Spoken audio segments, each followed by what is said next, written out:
Now, our next speaker was the former National Security Advisor to President Obama up until November last year. He is also former Supreme Allied Commander Europe, where he led all military operations for NATO. And in 2007, after 40 years of military service, he was appointed as the State Department's Special Envoy for Middle East regional security. So I think in that capacity, we have one of the leading experts from the US, one of the leading experts in the world on the subject matter we're discussing at this conference today. So it's my great pleasure to invite to take the floor General James L. Jones.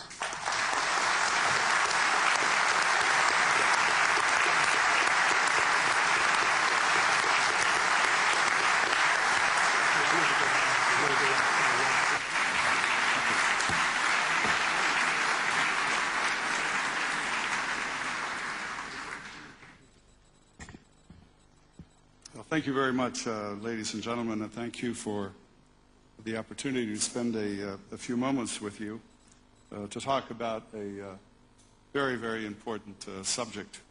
I'd like to thank the organizers for including me and finding me worthy to be here. I would like to thank everyone here in the audience for your passion and your commitment to one of the world's biggest challenges, and in many cases, the courage and the sacrifice that many of you have made towards this tremendously worthwhile goal.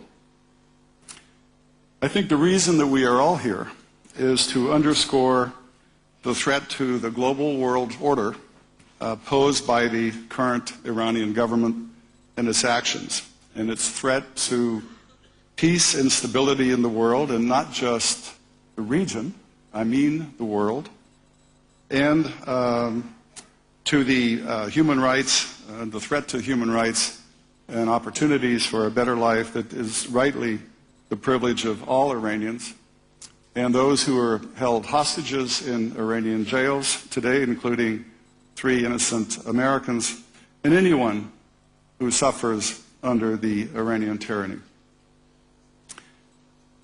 President of the United States, President Obama, has, in my personal view, has articulated U.S. aspirations and goals for how the United States hopes to interact with all other nations.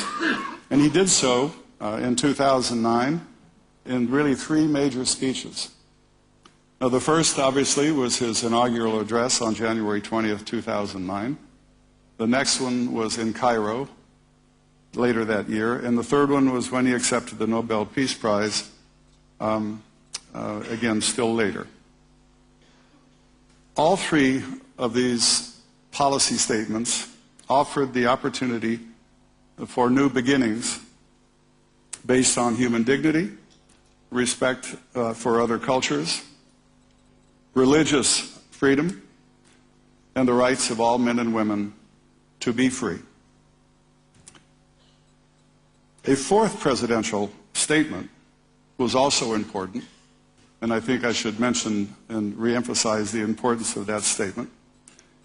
And it bears repeating, and I quote, "The President of the United States said affirmatively, 'We will prevent Iran from becoming a nuclear weapons capable state,' unquote."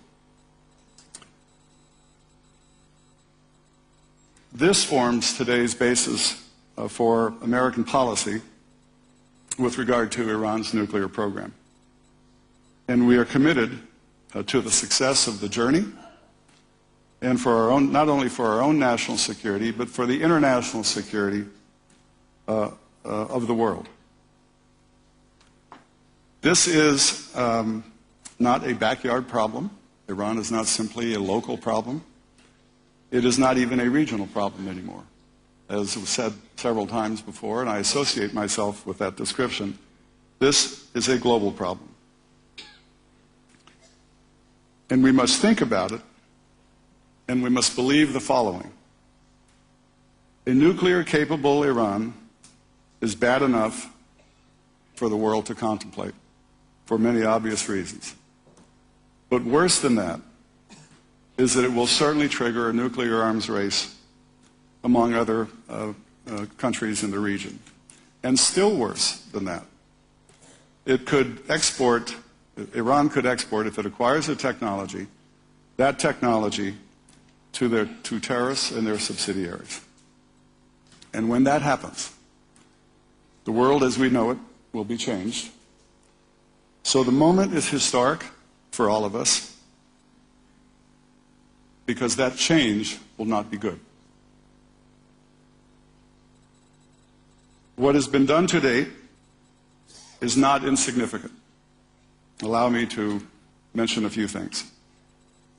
First, the United States, as a matter of policy, has asserted its role of leadership on the need to reverse the proliferation of nuclear weapons and has successfully engaged with Russia to pass the START Treaty ratification in December.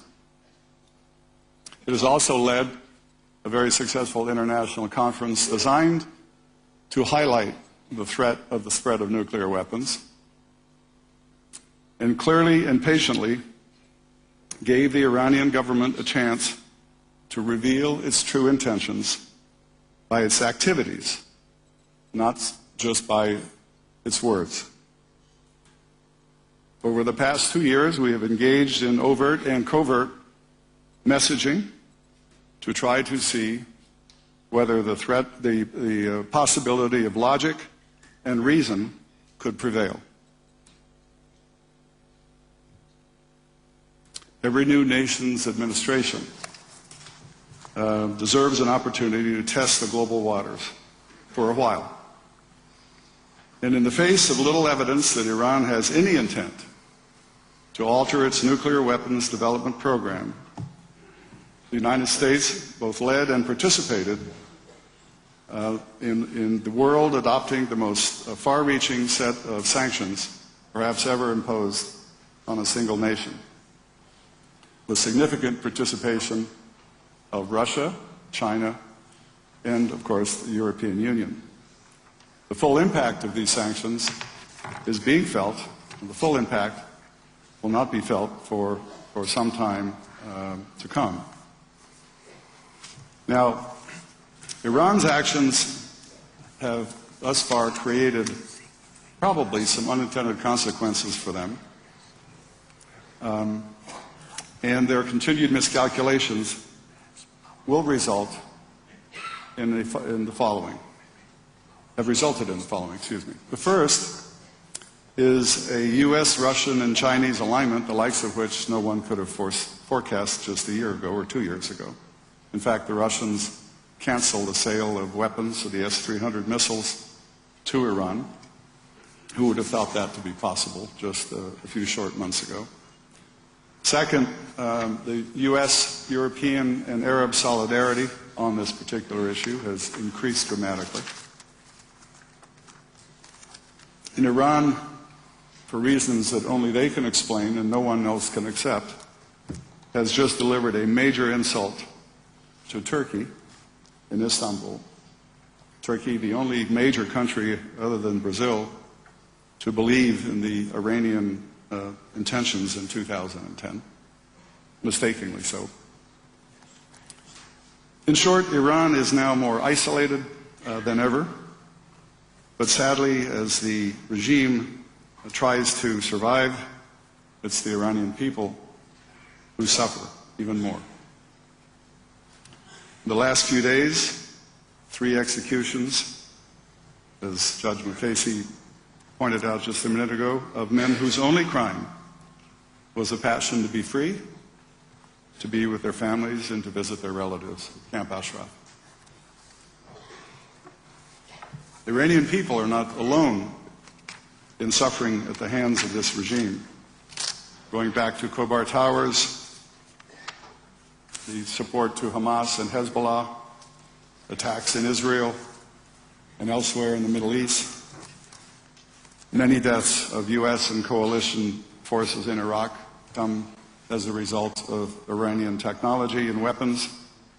Hostage-taking as a terror tactic continues today. The legitimate concerns of all people in Camp Ashraf and the Iraqi pledges to the United States for their safety and security needs to be recognized and revitalized. It has been said that time is running out for us with regard to Iran. Well, let me suggest that time is running out for Iran's government as well. The global community has sent its message.